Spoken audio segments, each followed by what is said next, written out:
મીડિયાના આટલા સમૂહ મિત્રોને મીડિયા સમક્ષ ઇફકોના ચેરમેન મહિના પછી પહેલી વખત રાજકોટમાં જ્યારે આવી રહ્યો છું ત્યારે પહેલી વાત કરી દઉં કે ગુજરાતમાં લોકસભાની ચૂંટણી પણ પૂરી થઈ છે.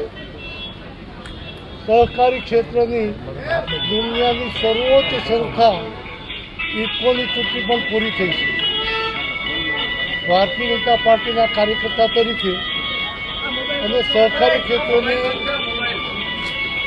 વિવિધ સંસ્થાઓમાં જ્યારે કામ કરી રહ્યો છું ત્યારે મેં નિર્ણય કર્યો છે કે હવે ચૂંટણીઓ પૂરી થઈ છે, જવાબદારી આવી ચૂકી છે, ત્યારે વાદ નહીં, વિવાદ નહીં, વિકાસ સિવાય બીજી વાત નહીં, એ મુદ્દા સાથે હું આવતીકાલે મારા જન્મદિવસ નિમિત્તે council four agriculture and rural development એટલે કે કૃષિ અને ગ્રામ વિકાસ પરિષદના માધ્યમથી ગુજરાતભરમાં અને ક્રમશઃ દેશના અલગ રાજ્યોમાં કેન્દ્ર સરકારની જે યોજનાઓ છે, રાજ્ય સરકારની જે યોજનાઓ છે, મને પ્રધાનમંત્રી નરેન્દ્રભાઈ મોદીએ નવું સહકારી મંત્રાલય બનાવી કૃષિ ક્ષેત્રે અનેક યોજનાઓ કરી.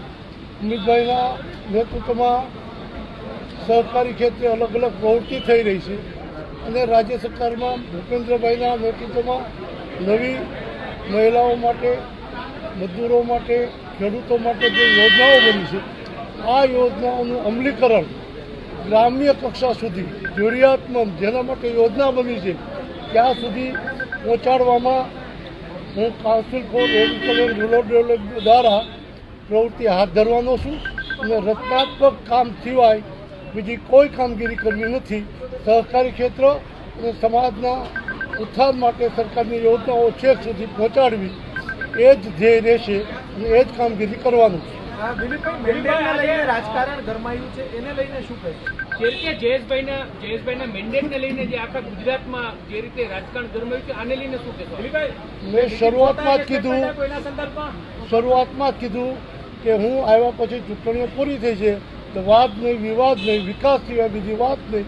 હવે જે ગરમાણું હોય ત્યાં ગરમી લાગે, હું ક્યાંય કામમાં એમાં લેવાનું કામ કરવાનું. રાજકોટના અગ્રણીઓ એમને જ પ્રેસ કરી આજે અને ભાજપના અગ્રણીઓ છે. અને તમને ક્યાંક એમ લાગે છે કે દક્ષિણ ભારતની લોબી છે, દક્ષિણ ગુજરાતની લોબી છે, સૌરાષ્ટ્રની લોબીને રાજકારણ ખતમ કરવા?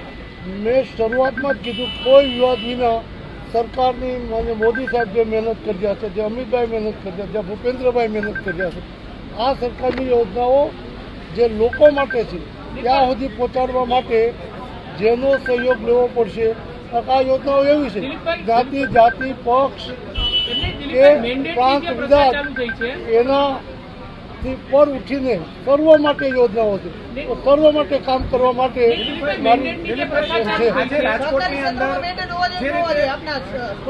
એનું બધું કહેવાય ગયું છે એટલે અત્યારે કહેવાય હવે વિવાદનો સવાલ નથી. જે કરવાનું આગેવાનો છે તેઓ પણ ક્યાંક ને ક્યાંક એવું કહી રહ્યા છે કે જયેશભાઈની વિરુદ્ધમાં આપણે મતદાન કરવાનું છે. આને લઈને શું કહેશો? સામાજિક સંસ્થા આમાં જોડાવવું જોઈએ કે ન જોડાવવું? એ એમનો વિષય છે, વ્યક્તિગત હોય છે. હું સામાજિક સંસ્થા લઈને નીકળવાનો છું. પક્ષાપક્ષી, જ્ઞાતિ, જાતિ, કોમ, પ્રાંત, ભાષાથી પર ઉઠીને સૌના કલ્યાણ માટે કામગીરી હાથ ધરવાનું છે. એમાં સૌનો સાથ લેવાનો છે. એ મારી સૂત્ર છે, સૌનો સાથ, સૌનો વિકાસ, એ જ દ્રષ્ટિથી કામ કરવાનું છે. અમરેલી જઈ રહ્યા છો, અમરેલીમાં છેલ્લા 2 દિવસથી રાજકારણ ગરમાયું છે. નારણભાઈ કાછડિયા જે રીતે ખુલ્લા મંચથી બોલ્યા છે, ભાજપના આંતરિક જૂથવાદ વિશે શું કહેવાનું લઈને? કારણ કે અહીંથી અમરેલી સુધી જવાના છે. હું કોઈ જૂથવાદમાં પડવાનો નથી. માત્ર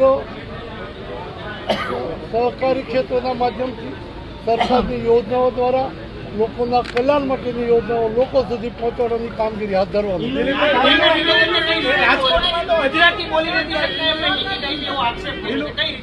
એમનો દૃષ્ટિકોણ છે, પાર્ટીનો દૃષ્ટિકોણ છે. હું ભારતીય જનતા પાર્ટીનો કાર્યકર્તા છું એટલે ભારતીય જનતા પાર્ટીના કાર્યકર્તાએ જે જવાબદારી સોંપવાની છે એ કરું છું. અને જવાબદારી ન સોંપવામાં આવે તો ભારતીય જનતા પાર્ટીના રાષ્ટ્રના હિતમાં હોય એ કામગીરી સ્વયં હાથ ધરીને કરું છું. જીઆરભાઈ, બે દિવસ પહેલાનું જે સ્ટેટમેન્ટ આવે એના સંદર્ભમાં શું કહેવાનું છે? વિશે આપ બોલ્યા હતા. કે જે બોલ્યો છું તમે સાંભળ્યું છે, તમે બતાવ્યું છે, તમારો બધાનો આભાર. હવે એમાં વિવાદ કાંઈ કરવાનો નથી. જે સ્ટેટમેન્ટ આવે એના સંદર્ભમાં માનો છો કે જે મેન્ડેટનો વિવાદ હતો એની આગામી દિવસોમાં બીજી સહકારી સંસ્થાઓમાં એની અસર નહીં થાય એવું માનો છો તમે? એ પાર્ટી અને જે તે સંસ્થા વિચાર કરશે, એના નેતૃત્વ વિચાર કરશે. એ વિચાર સારું નથી.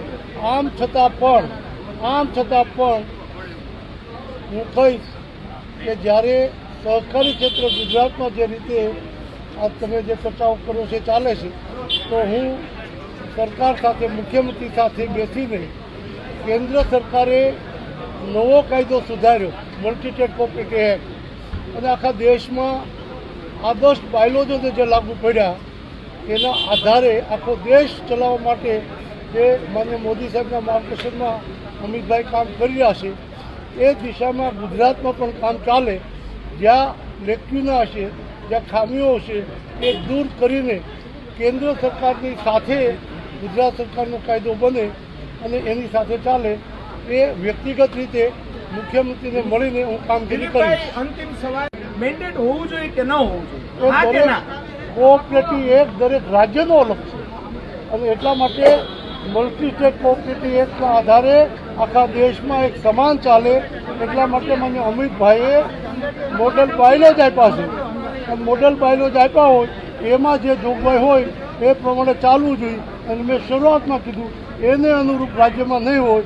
આ બાબતની ચર્ચા મુખ્યમંત્રી આ રીતે કરીને એ સમાનતાથી ચાલે એ પ્રમાણે હું કહીશ. એક સામાજિક સંસ્થા છે લેવા પાટીદારની, એનું નામ આમાં સામે આવ્યું છે કે સહકારની અંદર ચૂંટણીની અંદર તેમનું ઇન્વોલ્વમેન્ટ સામે આવ્યું છે. ઓડિયોક્લિપની વાત છે, એને કઈ રીતના જોવો? બાળપણથી જ્ઞાતિ, જાતિ, કોમ, પક્ષાપક્ષીથી પરથી સામાજિક સેવામાં હું કામ કરતો હોઉં છું. રાજકારણમાં એટલી ચૂંટણીઓ લડ્યો, મેં ક્યારેક જ્ઞાતિવાદના આધારે મત માગ્યા નથી. એમાં હું વિશ્વાસ કરતો નથી. એ જે તે સંસ્થાના વડાની ઉપર હોય છે કે પોતાની મર્યાદા રાખવી કે મર્યાદા તોડવી. જયેશભાઈ રાદડિયાએ અમને એક બહુ મોટું નિવેદન આપ્યું છે. રાજકારણ રાજકારણની જગ્યાએ છે અને સામાજિક સંસ્થા સામાજિક સંસ્થાની જગ્યાએ છે. સામાજિક સંસ્થાઓએ જો રાજકારણમાં આવવું હોય તો લડી લેવી જોઈએ. આવું એમને જયેશભાઈની વાતનું હું સમર્થન કરીશ.